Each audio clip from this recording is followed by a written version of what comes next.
Kalau korang pergi melancong, ada tiket pergi saja. Ya, ini adalah review movie Tiket Sehala.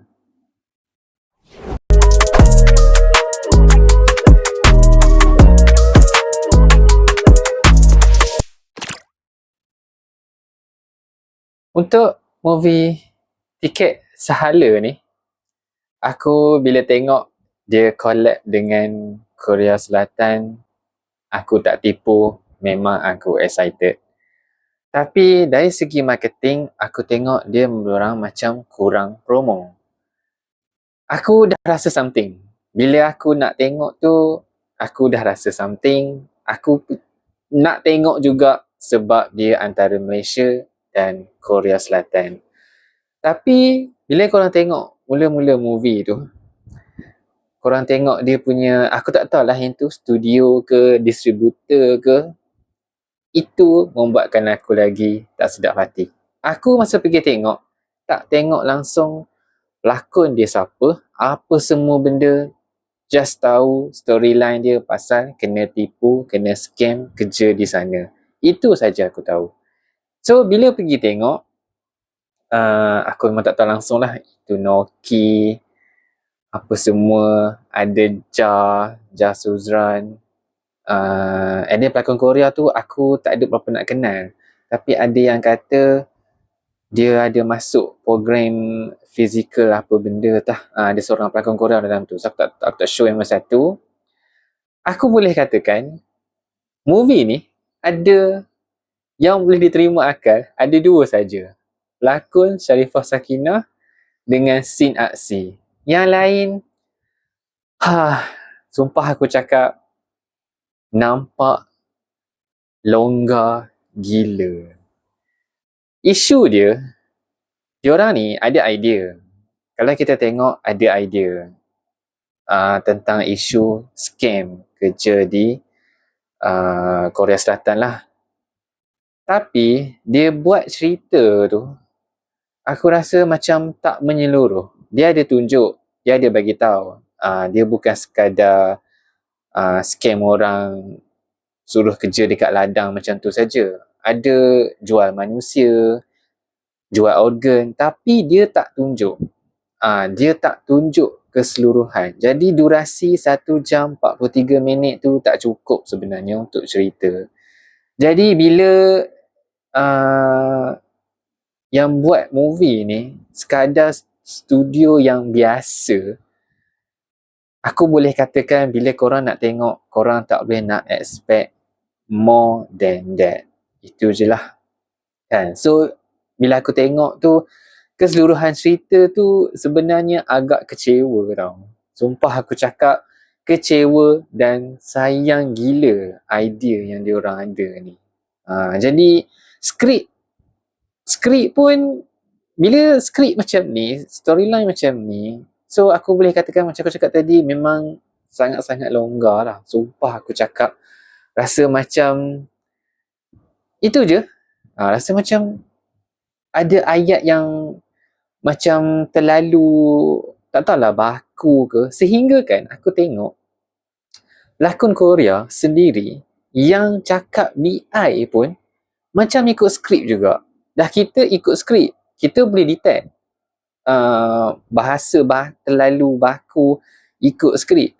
Yang Korean, pelakon Korea pun, aku tengok dia cakap BI pun, nampak macam cakap BI style-style kita. Style-style grammar berterabur.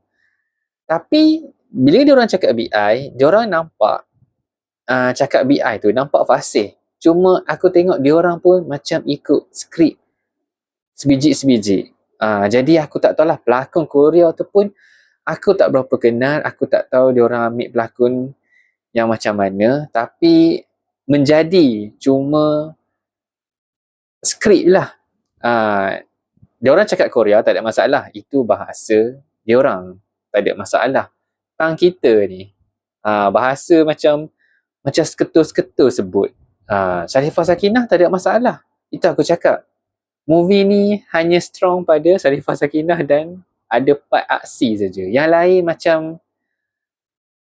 and then perempuan yang pakai tudung tu, aku rasa dia pun scam juga waktu dia jumpa dengan Noki dan last kali dia jumpa dengan Zaki.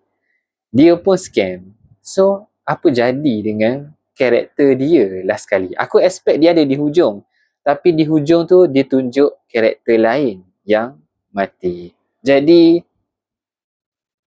cerita yang kalau nak buat cerita yang isu dia berat, aku rasa better bagi dekat studio yang besar.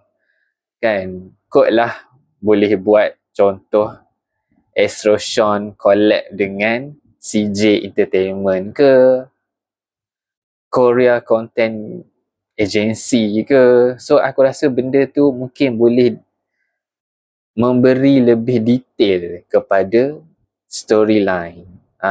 So atau kata aku rasa kelemahan dia skrip saja. Jadi cerita tu macam aku tak tahu, aku tengok ada yang komen dekat YouTube, ada yang berterabur. Ya, aku tak nafikan benda tu. Nampak benda tu nampak macam kita tengok dia dah ikut flow tau. Tapi macam berterabur. Sumpah aku cakap, aku rasa macam sumpah kecewa tu. Sebab kita pun ialah teringin nak ada movie Malaysia antara dengan Korea Selatan kan, memandangkan kita pun layan diorang punya K-drama, tapi bila ada idea dan ada isu yang boleh diketengahkan tapi tak dimanfaatkan sepenuhnya, sayang, sangat-sangat sayang. Sebab tu aku cakap bila yang buat ni kita, last kali dia ada tunjuk dia orang ni ada dapat dana lah daripada, aku tak tahu dia ada program dana kreatif filem tu je kan. Aku rasa ialah dapat dana daripada government pun tetap tak cukup sebenarnya kita nak mencantikkan filem walaupun kita dah collab dengan yang luar. Itu kata bajet aku rasa tak cukup. Sebab tu macam aku cakap tadi, isu-isu berat ni better bagi studio yang besar-besar yang buat. Bukanlah aku nak backup Astro Sean ke apa ke, nak suruh collab dengan yang power-power macam CJ Entertainment ke apa, tak. Tapi itulah, bila output dia macam ni, kecewa lah kan. Kita sebagai penonton yang dah tengok, yang support, kecewa lah. Bila sampai orang kata cerita ni idea ada tapi tak sampai. Adalah usaha, tapi cuma cerita ni dia just awareness lah kepada tentang isu scam. Bukan sekadar orang kata cerita, ni awareness ni bukan sekadar kena tipu dekat Korea Selatan je, dekat negara lain pun ada rakyat kita yang kena tipu, last kali kena paksa kerja, kena jual organ lah apalah. Kalau ikutkan kita pun ada isu tu. Cuma bila nak, tapi isu ni berat. Jadi aku rasa bila bajet terhad dia jadi tak sampai. So pada yang dah tengok, korang rasa macam mana? Korang rasa boleh layan ke, atau korang rasa ada patut penambahbaikan pada skrip dan juga pelakon? Pelakon pun kalau korang tengok pun, ialah boleh tahulah bajet sangat-sangat terhad. Jadi pada yang dah tengok, korang rasa macam mana? Puas hati ke, atau korang sekadar layan macam telemovie je? So, jangan lupa komen dekat bawah tengah Korean movie yang akan datang. Bye!